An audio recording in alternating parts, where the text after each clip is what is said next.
H-1B వీసాపై $100,000 కొత్త fee గురించి ముఖ్యమైన విషయాలు తెలుసుకుందాం. కొత్తగా వచ్చిన కార్యనిర్వాహక ఉత్తర్వు ప్రకారం H-1B వీసా దరఖాస్తులకు కొత్త $100,000 ఫీజు వర్తిస్తుంది. ఈ కొత్త ఫీజు ఎవరికి వర్తిస్తుందో చూద్దాం. ఈ ఫీజు ముఖ్యంగా USA బయట ఉండి కొత్త H-1B వీసా కోసం దరఖాస్తు చేసుకునే వారికి వర్తిస్తుంది. ఈ ఫీజును స్పాన్సరింగ్ యజమాని చెల్లించాల్సి ఉంటుంది. మరికొంతమందికి ఈ ఫీజు వర్తించదు. అది ఎవరికో చూద్దాం. ప్రస్తుత H-1B వీసా హోల్డర్లకు ఈ ఫీజు వర్తించదు. వారు విదేశాలలో ఉన్నప్పటికీ వర్తించదు. అలాగే ఇప్పటికే ఉన్న H-1B వీసాల రెన్యువల్స్ లేదా ఎక్స్టెన్షన్స్ కు కూడా ఈ ఫీజు వర్తించదు. కొత్త నియమం అమలులోకి రాకముందు దాఖలు చేసిన ఏ పిటిషన్లకైనా ఈ ఫీజు వర్తించదు.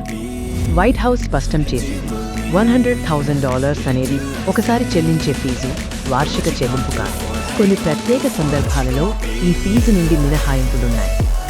ఎగ్జిక్యూటివ్ ఆర్డర్ ప్రకారం జాతీయ ఆసక్తికి ముఖ్యమైన కార్మికులు లేదా పరిశ్రమలకు ఫీజు మినహాయింపు ఇవ్వడానికి హోంల్యాండ్ సెక్యూరిటీ సెక్రటరీకి అధికారం ఉంది. ఆర్థిక వ్యవస్థ, భద్రత లేదా ప్రజల సంక్షేమానికి తోడ్పడే హెల్త్ కేర్ మరియు ఇంజనీరింగ్ పరిశ్రమలలో పనిచేసే వారికి ప్రత్యేకంగా మినహాయింపులు ఉన్నాయి. F1 విద్యార్థులు H-1Bకి మారడానికి ఈ ఫీజు ఎలా వర్తిస్తుందో చూద్దాం. USA లోపల F1 నుండి H-1Bకి స్టేటస్ మార్పు కోసం దాఖలు చేసిన పిటిషన్లకు ఈ కొత్త నియమం సాధారణంగా వర్తించదు.